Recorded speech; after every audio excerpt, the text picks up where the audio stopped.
pas toujours suivi le bon chemin, insistant dans mes mauvais choix, mais pourtant tu n'étais jamais trop loin. J'ai tenté de faire sans toi, mais en vain. Même attristé, tu avais tracé ma voie. De moi tu voulais prendre soin. Je ne veux plus résister, Seigneur, porte-moi. Malgré tous mes péchés, prends ma main et tire-moi vers toi. Que par ta puissance, par ton esprit, je me renouvelle en toi. Guide-moi, je t'en prie, guide-moi. Je veux t'ouvrir mon cœur, il est tout à toi. C'est grâce à ton amour que j'ai un avenir, une vie de joie. Oh, oh, oh. Tiens-moi fort au Seigneur et agis pour moi. Je garde l'espoir qu'un jour tu puisses revenir, car ma place est tout près de toi. Je ne veux plus résister, Seigneur, porte-moi. Malgré tous mes péchés, prends ma main et tire-moi vers toi. Que par ta puissance, par ton esprit, je me renouvelle en toi. Guide-moi, je t'en prie, guide-moi. Oui, je ne peux plus résister, Seigneur, porte-moi. Oh, malgré tous mes péchés, prends ma main et tire-moi vers toi. Oui, que par ta puissance, par ton esprit, je me renouvelle en toi. Guide-moi, je t'en prie, guide-moi. Oui, guide-moi.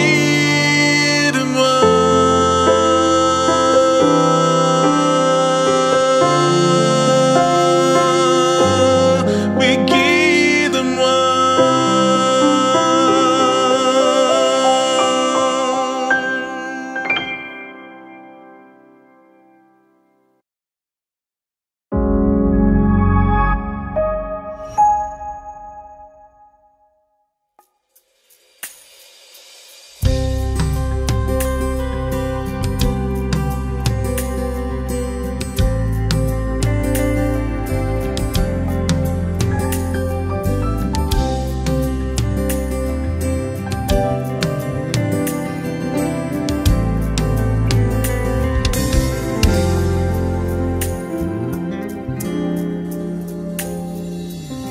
Comme un enfant jouant sur le sable,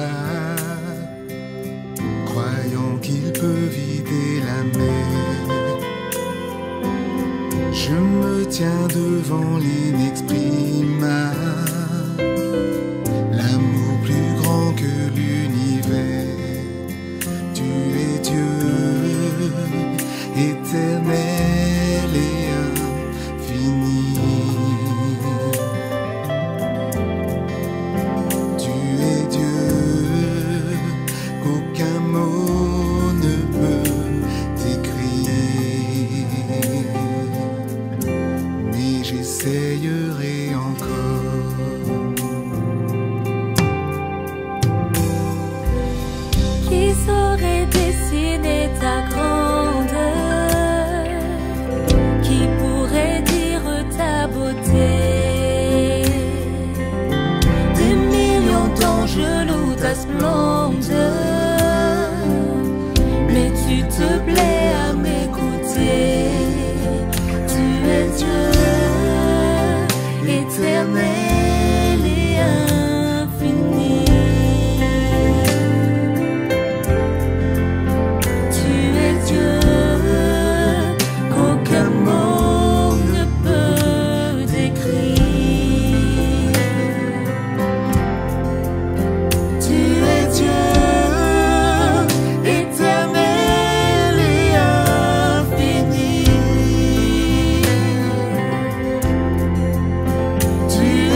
que ma pensée ne peut cerner. Mes mots s'épuisent à te saisir. Mais quand je contemple ta beauté, mon cœur ne peut le contenir.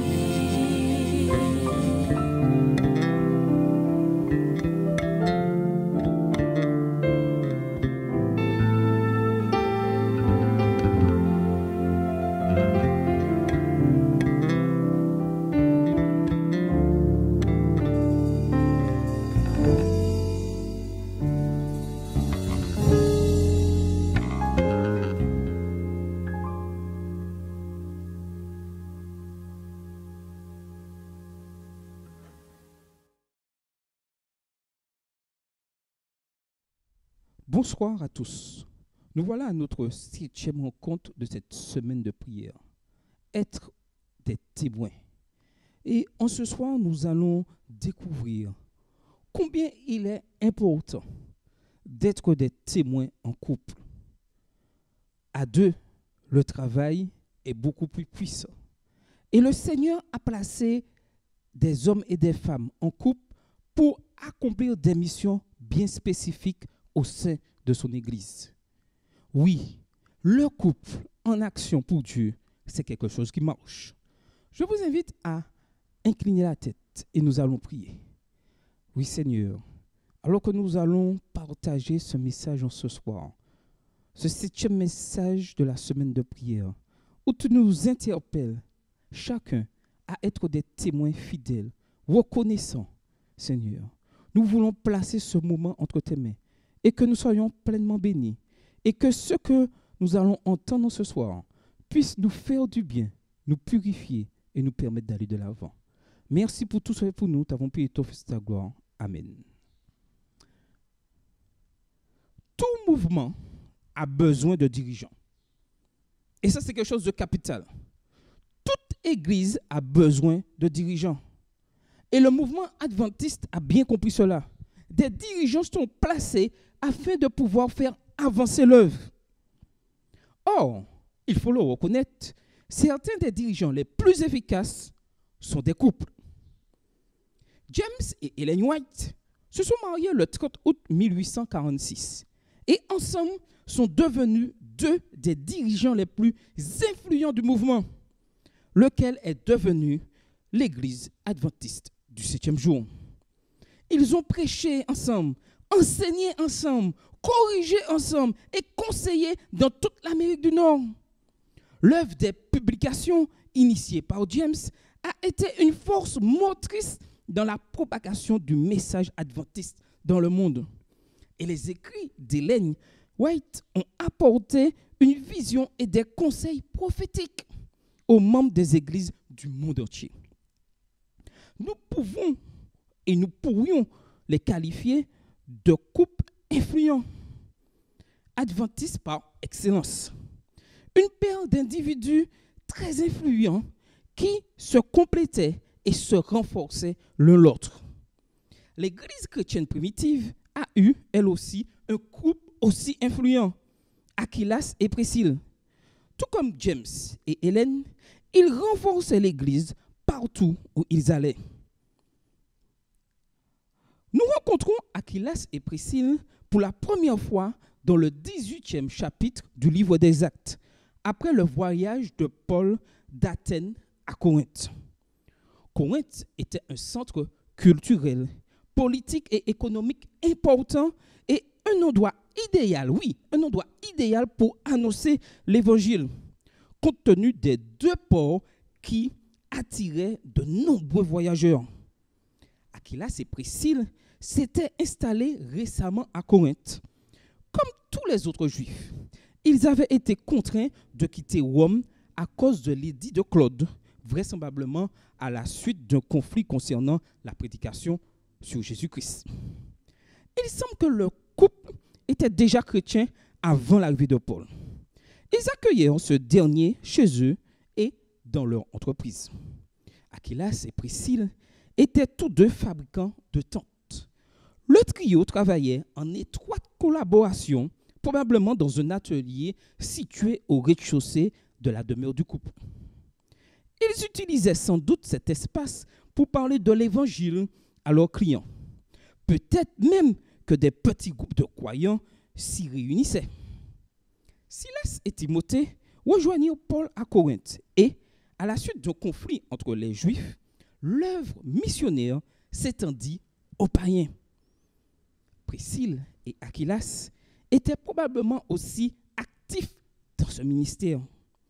Plus tard, Paul voyagea avec eux jusqu'à Éphèse, où il les laissa pour évangéliser et former une communauté de croyants. Les versets 18 et 19 d'Actes 18. De cette manière, il fonctionnait un peu comme Barnabas, Silas et Timothée, en ce sens qu'ils travaillaient avec Paul en tant que partenaires, partenaires de la mission. À Éphèse, le couple travailla avec les croyants et finit par établir une église dans leur propre maison. 1 Corinthiens 16, verset 19. Comme ils fréquentaient la synagogue, ils entendirent Apollos, un juif d'Alexandrie, parler de Jésus. Actes 18 et versets 24 à 26. Priscille et Aquilas avaient une compréhension plus précise et plus approfondie de l'évangile qu'Apollos. Peut-être parce qu'ils étaient chrétiens depuis plus longtemps que lui, ou parce que leur compréhension théologique avait été élargie et renforcée par le temps qu'ils avaient passé avec Paul. Ils reconnurent les talents dont Dieu avait gratifié Apollos, et plutôt que de le corriger publiquement, ils le prirent à part et lui exposèrent exactement la voie de Dieu. Verset 26. Leur hospitalité, leur tact et leur enseignement théologique furent bien accueillis. Apollos partit ensuite en Achaïe, la région qu'Aquilas et Priscille avaient quittée, pour y poursuivre son ministère. À un moment donné, ils retournèrent à Rome et Paul leur adressa ses salutations. Romains 16, versets 3 et 4. Les recommandant en ces termes, mes compagnons d'œuvre en Jésus-Christ, qui ont exposé leur tête pour sauver ma vie, ce n'est pas moi seul qui leur rend grâce, ce sont encore toutes les églises des païens. Il envoya aussi ses salutations à l'église qui était dans leur maison, ce qui montre qu'il continuait à faire fonctionner une église de maison partout où ils allaient. Verset 5.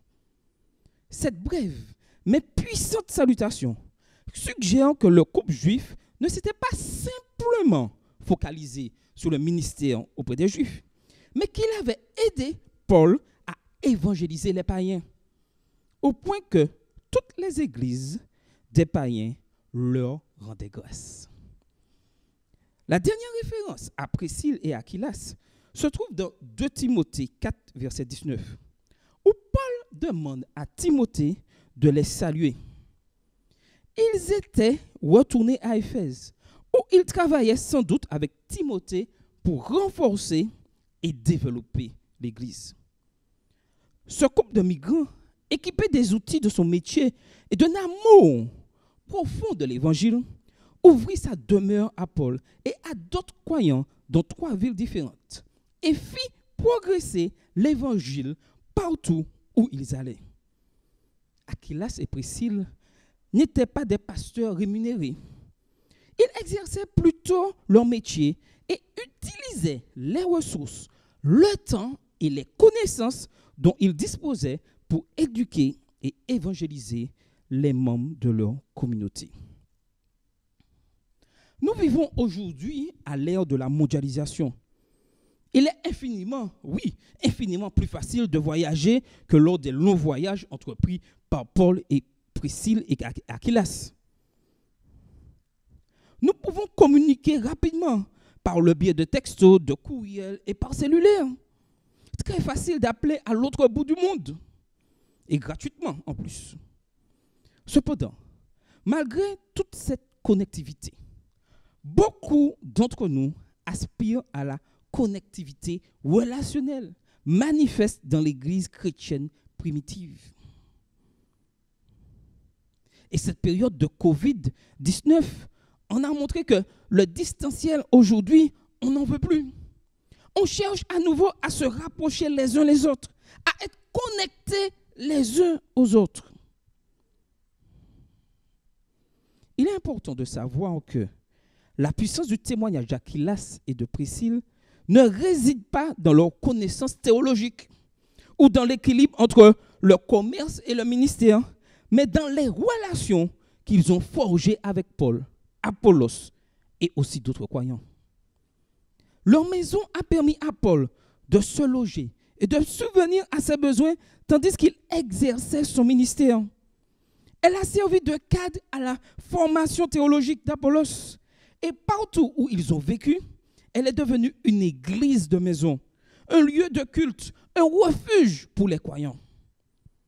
Un mari et une femme travaillant de concert pour partager l'évangile et ouvrant leur maison à ceux qui ont soif de relations et de connexion, offrent au monde un aperçu de l'image de Dieu.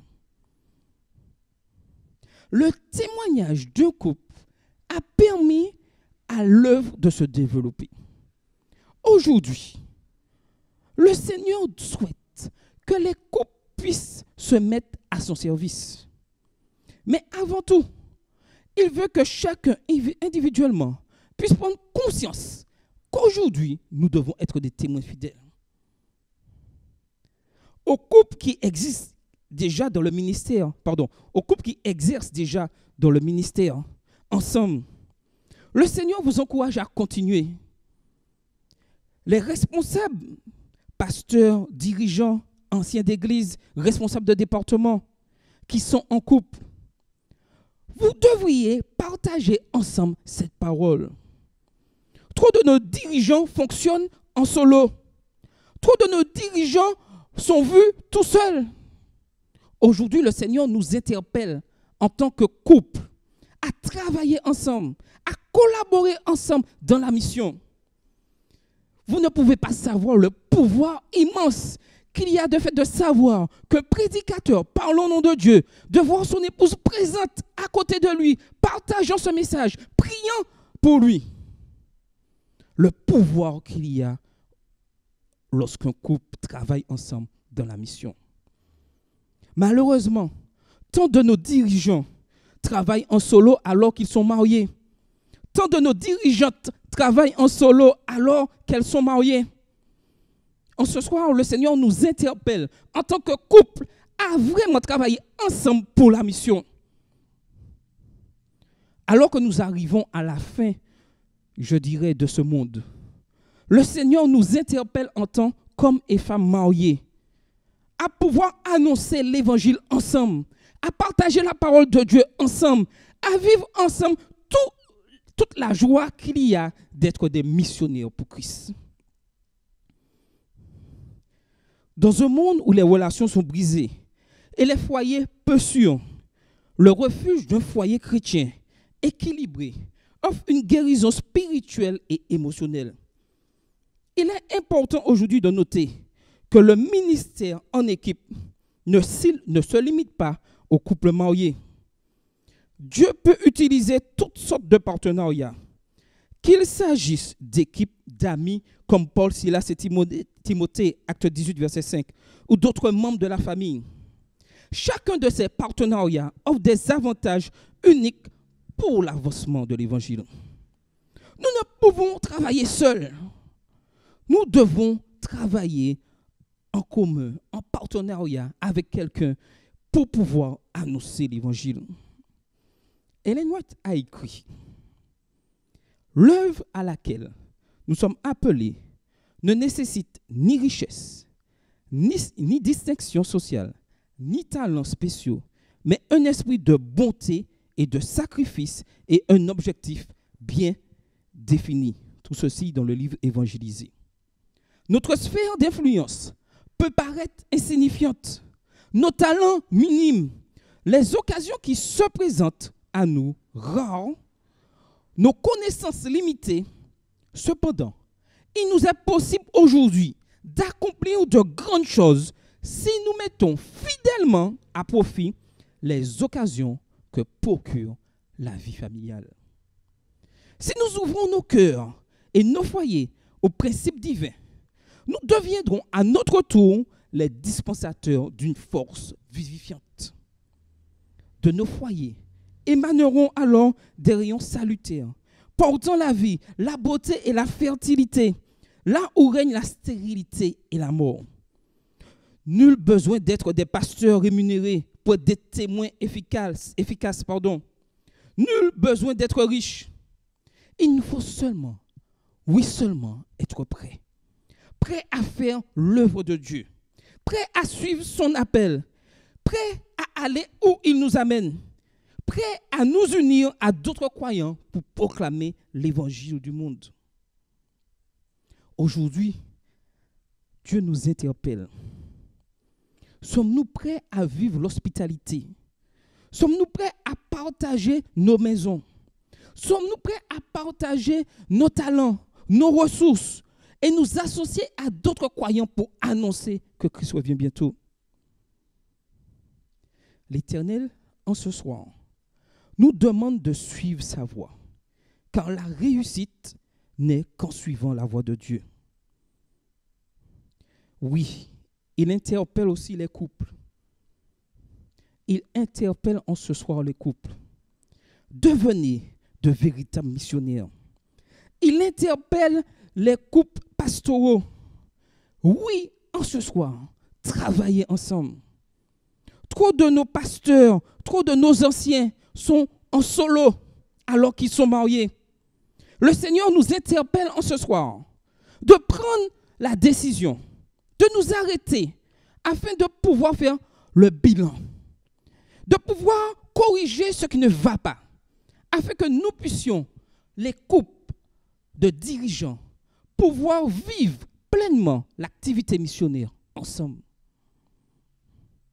Le Seigneur nous interpelle en ce soir de notre témoignage. Quel témoignage donnons-nous en tant que dirigeants mariés alors que nous sommes tout le temps seuls à proclamer l'évangile? Le Seigneur nous interpelle en ce soir. Puissions-nous comprendre ce message afin de pouvoir être des témoins qui annoncent que Christ revient bientôt.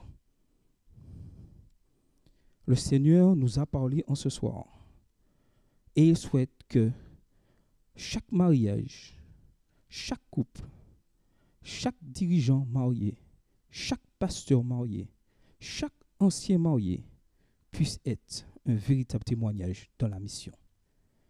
Inclinons la tête. Seigneur Dieu, tu nous as interpellés en ce soir. Tu demandes à ce que chaque couple marié soit vraiment uni dans la mission. Que chaque personne qui se lance et qui est mariée puisse travailler en couple pour annoncer ce message. Tant d'hommes et de femmes seront touchés par des couples fidèles, des couples travaillant ensemble et qui entrent dans la mission afin qu'ils soient touchés par ton Saint-Esprit, Seigneur. Permets que ces paroles en ce soir puissent permettre à chacun de faire le bilan de la situation et se laisser diriger par ton Saint-Esprit. Que chaque couple, pastoraux ou non, puisse s'investir dans la mission et annoncer que tu reviens bientôt, Seigneur. Tu comptes sur ce témoignage des couples mariés, hommes et femmes, pour annoncer ce message. Nous répondons à ton appel ce soir. Envoie-nous, Seigneur. Amen. Merci à tous et à demain si Dieu veut pour la fin de cette semaine de prière. Être un témoin, oui, un témoin fidèle.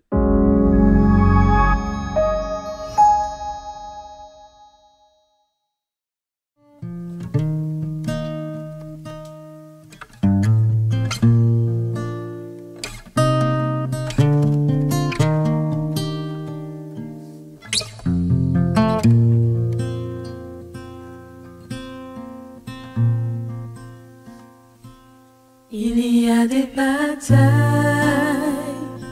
qui se livrent à genoux quand les armes humaines ne peuvent plus rien pour nous. Inclinez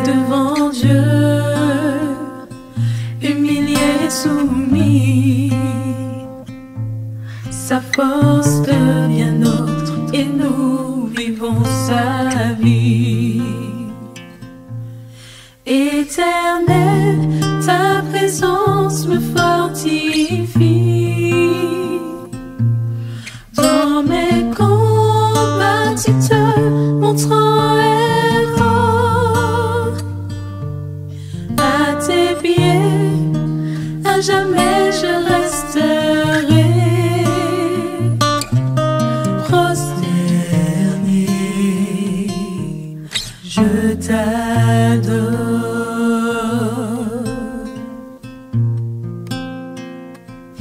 Il y a des victoires qui s'obtiennent à genoux, quand les larmes et les cris n'ont rien pu faire pour nous. Ayant pour ultime choix de tout abandonner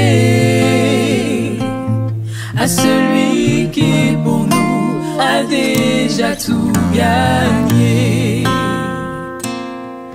Éternel, ta présence me fortifie.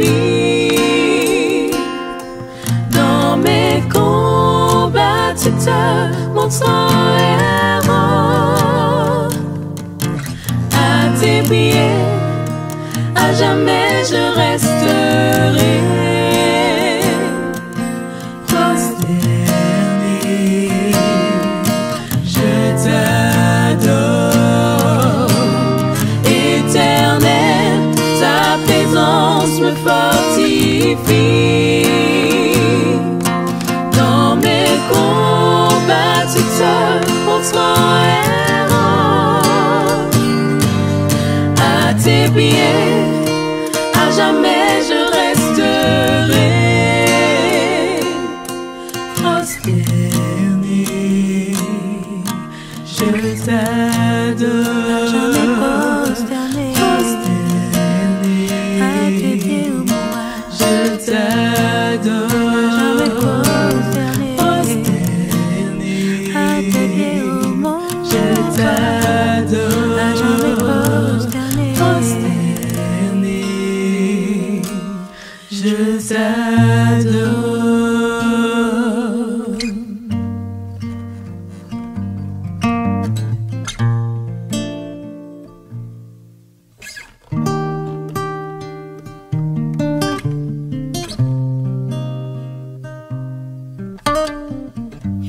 Non, jamais tout seul. Peu importe ce que tu vis aujourd'hui, ce que tu traverses, à travers ce chant, Dieu veut te dire, mon enfant, n'aie pas peur, je suis là, tout près de toi. Et il n'y a pas longtemps, j'ai lu qu'il fallait prier, même si l'on ne ressentait pas le besoin. La Bible dit dans Jacques 4, verset 8, « Approchez-vous de Dieu et il s'approchera de vous. » Alors mon ami, prends courage, ne baisse pas les bras, tu n'es pas seul. Et même si tu as le cœur brisé, même si tu n'en as pas envie, prie. Oh, dans ta détresse, crie, Seigneur, aide-moi. Il te répondra, oui, c'est au pied de Jésus que tu trouveras la réponse à tes questions.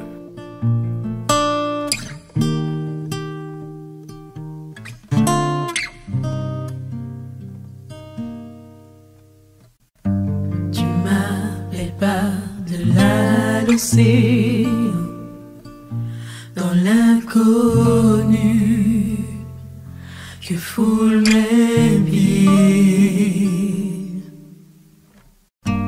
Et là, je te vois dans ce mystère, dans l'abîme, ma foi demeure.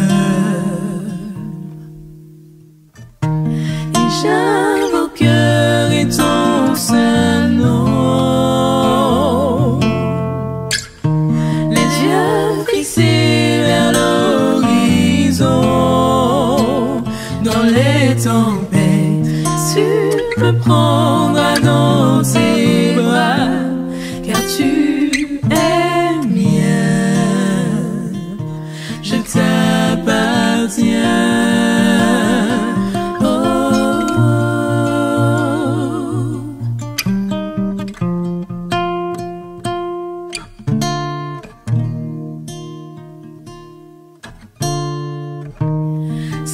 Saint-Esprit, dirige-moi dans les ténèbres. Avec toi, oui, je veux rester. Que je sois là où tu m'appelles. Emmène-moi là où mes pieds n'ont jamais marché. Et ma foi sera fortifiée en la présence de mon Sauveur. Saint-Esprit, dirige-moi dans les ténèbres. Avec toi, oui, je veux rester. Que je sois là où tu m'appelles. Emmène-moi là où mes pieds n'ont jamais marché. Et ma foi sera fortifiée en la présence de mon Sauveur. Saint-Esprit, dirige-moi dans les ténèbres. Avec toi, oui, je veux rester. Que je sois là où tu m'appelles. Emmène-moi là où mes pieds n'ont jamais marché. Et ma foi sera fortifiée en la présence de mon Sauveur. Saint-Esprit, dirige-moi dans les ténèbres. Avec toi, oui, je veux rester. Que je sois là où tu m'appelles. Emmène-moi là où mes pieds n'ont jamais marché. Et ma foi sera fortifiée en la présence de mon Sauveur éternel. Ta présence me fortifie. Dans mes combats, tu te montres un héros. À tes pieds, à jamais je resterai.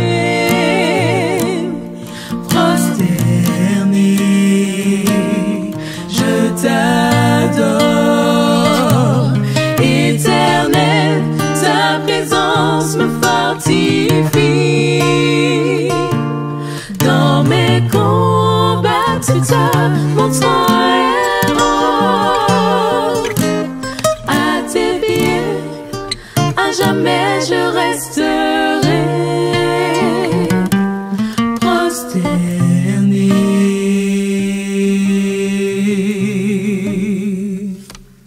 Je t'adore.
Je veux attendre le retour. Je veux attendre le retour de Jésus. Je veux attendre le retour. Je veux attendre le retour de Jésus.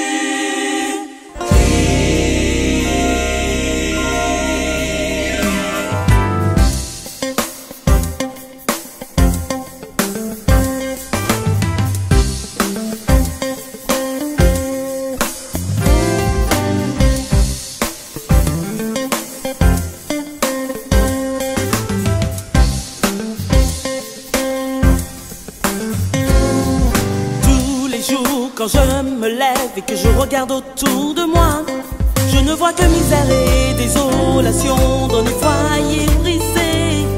Et si parfois je me laissais à penser que demain serait meilleur, la réalité de nos misérables vies me rappelle la souillure du péché. Pourtant je crois à un avenir meilleur où chacun aurait sa place. Un avenir certes que Jésus prépare à tous les élus. Une destinée bénie apportant joie et bonheur à tous. Une espérance éternelle à celui qui croit et a foi en Jésus-Christ. Je veux attendre le retour de mon Jésus-Christ. Il est parti, il y a bien longtemps de cela aujourd'hui. Oui, je veux croire que son retour est proche aujourd'hui. Il vient bientôt, peux-tu le recevoir dans ta vie? Tous les jours quand je me lève et que je regarde autour de moi, je ne vois que misère et désolation dans les foyers brisés. Et si parfois je me laissais à penser que demain serait meilleur, la réalité de nos misérables vies me rappelle la souillure du péché. Pourtant je crois à un avenir meilleur